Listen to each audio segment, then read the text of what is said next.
Okay, everybody, and welcome back to Keeping It Simply Solar. So I had a simple question. I wanted to know if I didn't have this setup right here, which is a pretty decent setup.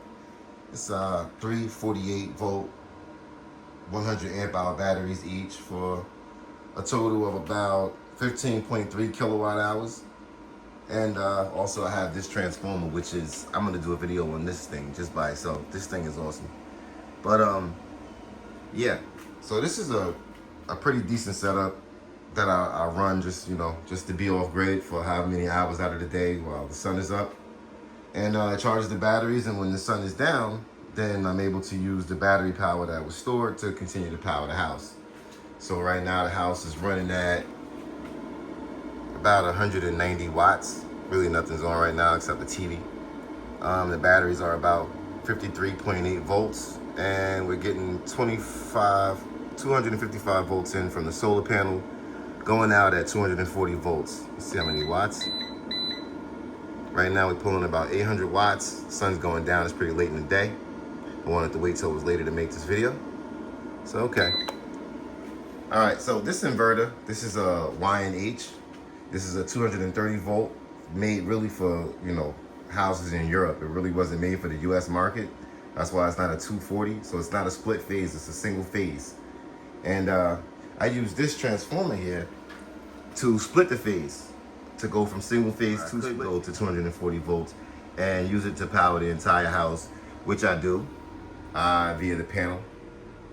And so the whole point was, if I did not have this though, what could I do with $1,000? If I just had $1,000, I wanted to make sure I had some kind of backup in the event that my power shut down. What could I do? Well, it just so happens that I gave it a shot. Stay tuned. We're gonna get into that right now. Okay, so this is what I was able to afford as far as a power station that would be able to power my entire house in the event of an emergency if I didn't have the solar backup system that I do have. And how would I do it the cheapest, most effective way, knowing all the things about solar that I know now? I would do it exactly this way. Okay, so this inverter, I believe I paid about $260 for it, and it's from a company called FonSoul, F-O-N capital S-O-U-L. So it's all one word, but for some reason they capitalized the S after the N on FonSoul. And this is a 48 volt, 6,000 watt inverter. And I tested this thing. I haven't had anything where I could just go up to 6,000 watts except the dryer, which it was able to power the dryer, but it killed it pretty fast. The battery was dying pretty fast off the dryer at 6,000 pure watts off the dryer. So already out of our budget, I have blown $260, which left us with a total of $740.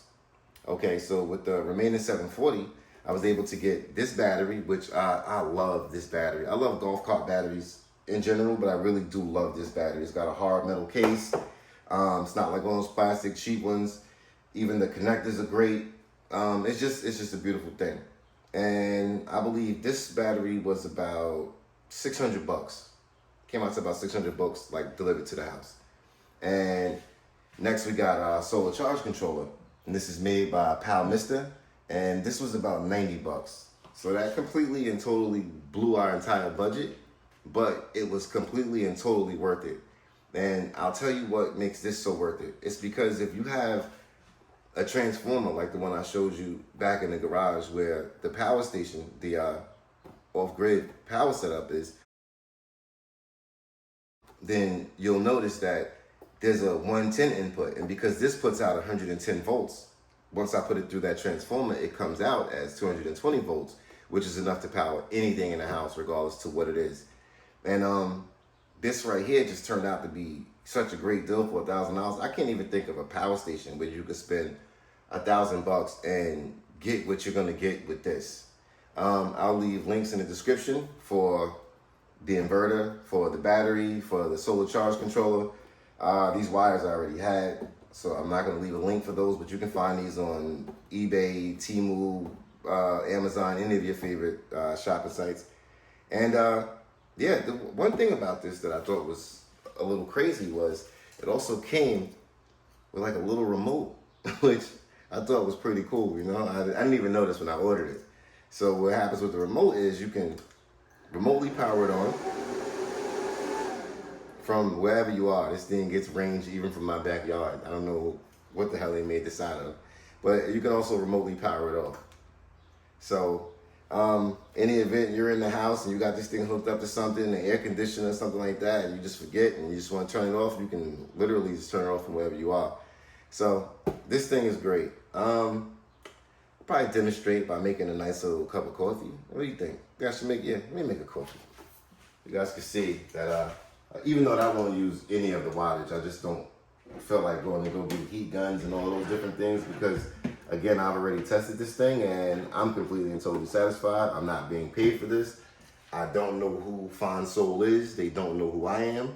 I'm just trying to give you the best way forward if you want to spend a little bit of money but get a lot of power and you want to do this one time and never again.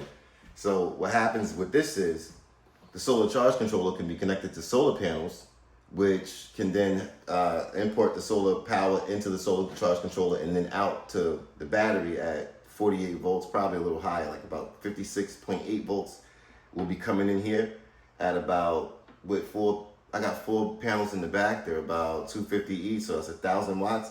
Usually it gets up to about 800 watts and it charges it. And literally I could run the entire house off this just by plugging it into the transformer.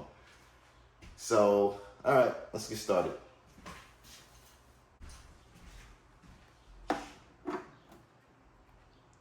Okay.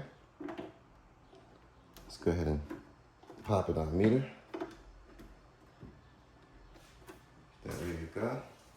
And let's remotely turn on our device. And the coffee maker is powered. Let's go. Okay, cheap coffee pot. Let's get our water going through here now.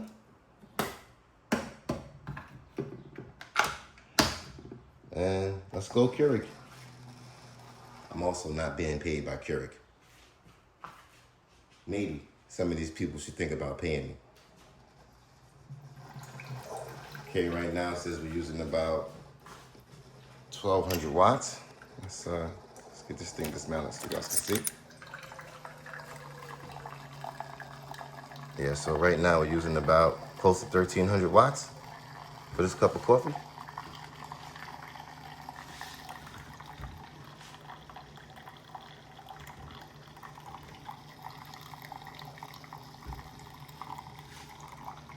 And when I say like this thing is not even putting a dent in this inverter, it's not even putting a dent in it. Battery's still at 52.2. It's been going at almost a consistent 13 for this entire time. Wow. What a savings. What a power station. What affordability. You gotta love it, man. You gotta love it. If you've been doing solar for as long as I have, and you were just looking for this, just one thing that was super cheap, but super effective, and you finally found it, you almost have to ask yourself, damn, what's next? All right, so it's finishing up. Here's our cup of coffee. And the fans never even came on the inverter. Like at all. All right, guys. Thank you for joining me at Keeping It Simply Solar. Again, I'm gonna put the links to all this stuff in the description so that you guys can check it out. And again, I've never heard of these guys before, but they're all right. Fond Soul is all right with me. Thanks a lot, guys.